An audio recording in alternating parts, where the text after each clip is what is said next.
When my sister moved into my house, I thought I was doing something kind, something family should do without hesitation. She'd just gone through a divorce, said she needed a place to stay for a little while. I didn't think twice.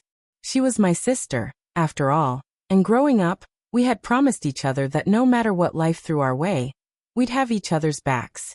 I didn't know then that her stay would turn into a test of patience, pride, and self-respect. The first few days were fine. She kept to herself, helped with dishes, even brought home groceries once. But slowly, her gratitude began to fade, replaced by something else, entitlement. She started to treat the house as if it were hers. She'd leave dirty dishes in the sink, laundry piled up in the living room, lights left on in every room she touched. I brushed it off, told myself she was just adjusting, that she was going through a hard time. But then came the morning that changed everything. I was getting ready for work when she knocked on my door, her tone sharp and impatient. Without even a good morning, she said, "Wash my clothes and make breakfast before you go."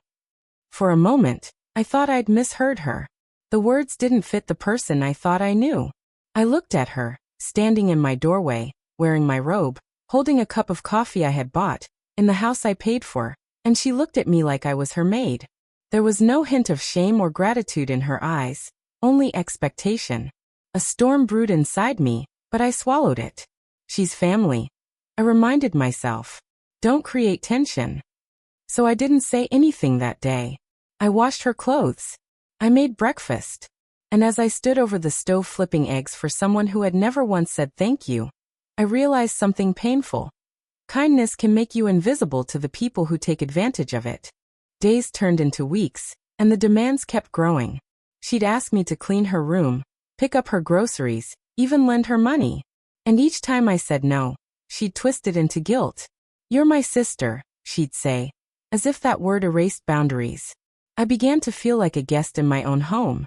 I'd come home from work and find her hosting friends in my living room, using my things, drinking wine I'd bought. It wasn't just disrespect, it was domination dressed in sisterhood. One evening, I overheard her talking on the phone, laughing as she said, "I don't know why she complains. She's single, she's got space. It's not like she has anyone else to take care of." That sentence cut deep. Not because it was cruel, but because it revealed what she really thought of me. That my success, my independence, my home, all of it meant nothing if she could still make me feel small inside it. I remembered how our childhood home had always been divided by comparison. I was the quiet one, the one who studied hard, who worked extra shifts to pay for school. She was the one who learned how to charm her way through life. Our mother used to call her the pretty one, and I was the responsible one. Maybe that difference had festered for years. Maybe she had always believed that I owed her for having what she didn't. But I decided something that night. I wasn't going to let guilt or bloodline erase my boundaries anymore. I began to change things slowly, quietly. I stopped cooking for her. I stopped cleaning up after her. I stopped entertaining her excuses. When the bills came, I placed them on the kitchen table with her name highlighted beside her share. She laughed at first, thought I was joking. But I wasn't. Then one afternoon, when I came home early from work, I found her hosting two of her friends in the living room again. They were drinking from my wine glasses, feet propped on my coffee table. She didn't even flinch when I walked in. She just smirked and said, "You can clean up after us later." Something inside me broke, but not in anger, in clarity. I realized I had been waiting for her to see my worth, to respect the space I'd built. But respect doesn't come from waiting. It comes from drawing lines no one dares to cross. The next morning, I packed her things. Every single piece of clothing, every pair of shoes, every belonging that wasn't mine. I placed the boxes neatly by the door. When she woke up, she stared at them confused. "What's all this?" she asked. I looked her in the eye, calm but firm. "It's time for you to go."